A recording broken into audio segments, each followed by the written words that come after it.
નમસ્કાર દર્શક મિત્રો, @ગુજરાતમાં આપનું સ્વાગત છે। ગુજરાત વિધાનસભામાં ચાલી રહેલ સત્ર દરમિયાન કોંગ્રેસનો આક્રમક મિજાજ જોવા મળ્યો છે।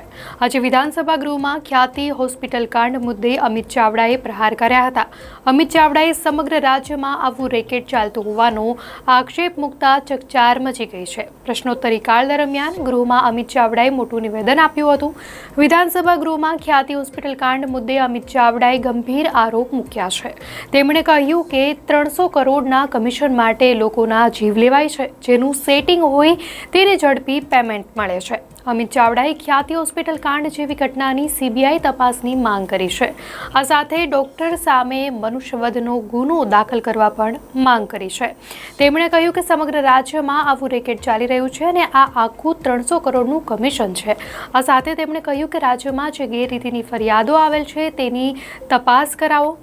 કમિશન માટે હત્યાઓ થાય છે। કોંગ્રેસ નેતા અમિત ચાવડાએ વિભાગ અને લોકો પણ સંડોવાયેલ હોવાનો પણ આક્ષેપ મૂક્યો છે।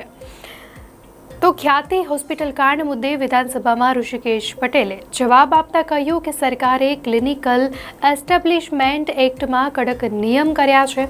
ખ્યાતિ હોસ્પિટલનું 3 કરોડ 17 લાખનું બિલ અટકાવ્યું છે। આ સાથે ખ્યાતિ હોસ્પિટલને કાયમી ધોરણે સસ્પેન્ડ કરાઈ। ઋષિકેશ પટેલે ઉમેર્યું કે 6 મહિના વિડીયોગ્રાફીનો નિયમ બનાવ્યો છે।